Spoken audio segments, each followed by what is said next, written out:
कैसे एक ससुर ने अपने दामाद को सबक सिखाया। ये एक वेरी इंटरेस्टिंग स्टोरी है, ज़रूर देखिएगा। किसी एक गांव में बहुत ज्ञानी पंडित रहा करता था। पंडित आजू बाजू के सारे ही गांव में बहुत प्रख्यात था और इसी वजह से धनवान भी। पंडित का परिवार ज़्यादा बड़ा नहीं था। पंडित अपनी पत्नी के साथ अपने बहुत बड़े घर में अकेला रहता था, क्योंकि पंडित का कोई बेटा नहीं था, सिर्फ एक बेटी थी जिसका विवाह पास के गांव वाले एक अमीर लड़के से हो चुका था।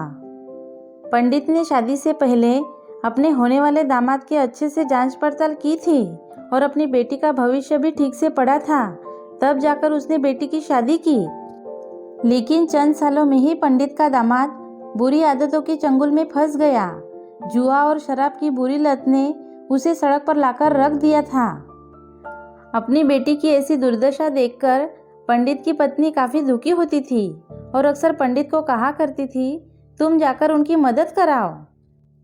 पंडित हमेशा अपनी बीवी को यह कहकर उनकी मदद करने के लिए मना कर देता था कि अभी कुछ समय तक उनका बुरा वक्त चलना है।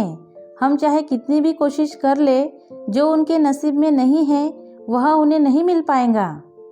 पंडित की ऐसी बातों से उसकी पत्नी काफ़ी दुखी हो जाया करती और मन ही मन सोचती थी कि कैसे स्वार्थी पिता है, अपनी बेटी को इतने कष्टों में देखकर भी उसकी मदद करने के लिए मना करते हैं। आखिर भगवान ने जो इतनी सारी धन संपत्ति दी है उसका क्या करेंगे?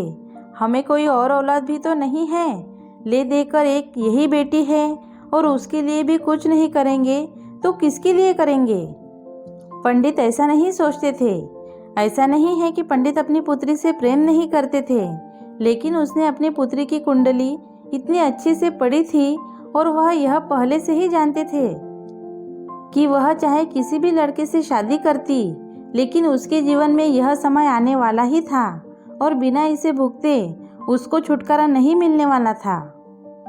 एक दिन खाने पीने के लिए मोहताज हो चुके पंडित की बेटी और दामाद पंडित के घर पर आए। पंडित ने और उसकी बीवी ने दोनों का खूब आदर सत्कार किया और खूब अच्छा खाना खिलाया। लेकिन बेटी और दामाद को पंडित से सहायता मांगने की हिम्मत नहीं हुई, इसलिए वह बिना बोले ही वापस अपने घर को लौटने लगे। लेकिन माँ तो माँ होती है, पंडिताइन से रहा नहीं गया और बिना पंडित की इजाज़त लिए उसने चोरी छुपी बूंदी के लड्डू बनाकर उसमें सोने के सिक्के रख दिए और बेटी और दामाद को दे दिए, ताकि बेटी और दामाद की कुछ आर्थिक सहायता हो सके। पंडितायन यह भी जान गई थी कि बेटी और दामाद शर्म के मारे उनसे मदद नहीं मांग रहे थे, इसलिए उसने बेटी और दामाद को भी लड्डुओं में छिपे सिक्कों के बारे में कुछ नहीं बताया। जाहिर सी बात है कि जब वो लोग घर जाकर लड्डू खाएंगे तो उन्हें उसमें से सोने के सिक्के मिल जाएंगे।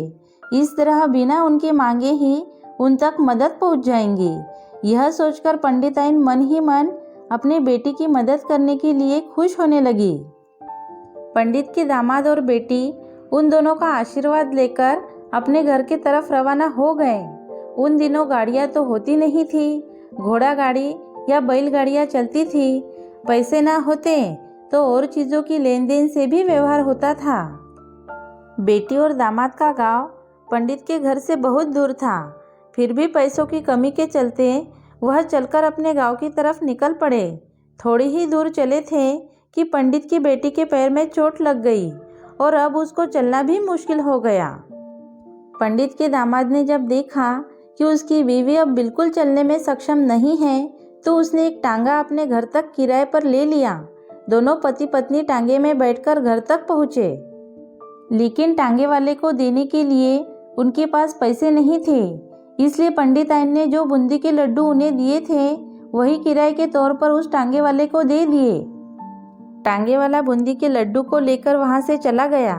टांगे वाला अपने घर की तरफ जा रहा था, तब उसे एक हलवाई की दुकान दिखी। उसने सोचा कि थोड़े से बूंदी के लड्डुओं से मेरे घर के लोगों का पेट थोड़ी भरने वाला है, इससे अच्छा मैं इन बूंदी के लड्डुओं को बेचकर इससे कुछ चावल खरीद लेता हूँ। टांगे वाले ने बूंदी के लड्डू हलवाई को बेच दिए। जिस गांव में वह हलवाई रहता था, उसी गांव में एक आदमी ने अपने घर पर पूजा रखी थी और उसी पंडित को उस पूजा के लिए बुलवाया था। पूजा में लगने वाले प्रसाद के लिए उस आदमी ने उसी हलवाई से बूंदी के लड्डू लिए जहाँ पर उस टांगे वाले ने बेचे थे। हलवाई ने भी उस आदमी को टांगे वाले से खरीदे हुए लड्डू ही पहले दिए ताकि वह खराब ना हो जाए, क्योंकि वह नहीं जानता था यह लड्डू कब बने हैं। पूजा खत्म होने पर दक्षिणा और बूंदी के लड्डू लेकर जब पंडित अपने घर आए और खाना खाने बैठे तो प्रसाद में लाए बूंदी के लड्डू खाते वक्त लड्डू से सोने का सिक्का निकला। इस घटना को देखकर पंडिताइन की आंखों से आंसू बहने लगे। पंडित ने जब पंडिताइन से उसके रोने का कारण पूछा तो पंडिताइन ने पंडित को सब कुछ बताया और पंडित से उनकी बातों पर भरोसा न करने के लिए माफ़ी मांगी। पंडित ने पंडिताइन के आंसू पोंछे और कहा कि तुम्हारी तरह मैं भी हमारी बेटी को बहुत प्रेम करता हूँ, लेकिन अगर हम उसकी अब मदद करते हैं तो दामाद हमसे हमेशा ऐसे ही मदद की अपेक्षा रखेगा और अपनी बुरी आदतों को कभी नहीं छोड़ेगा। पंडिताइन भी अब पंडित की बातों से सहमत हो गई। 4 महीने बीत गए। पंडित के दामाद और बेटी फिर से एक बार उनके घर आए और इस बार उनकी परिस्थिति पहले से बेहतर थी, क्योंकि पिछली बार खाली हाथ जाने के बाद दामाद ने नया काम शुरू किया था और अपनी सारी बुरी आदतें भी छोड़ दी थी। आशा करती हूँ आपको मेरी ये कहानी अच्छी लगी होगी। इस कहानी के बारे में आपकी क्या राय है यह आप मुझे कमेंट करके बता सकते हो। कहानी अच्छी लगे तो लाइक शेयर कर देना और अगर आप मेरे चैनल पर नए हो तो सब्सक्राइब कर देना। Thank you.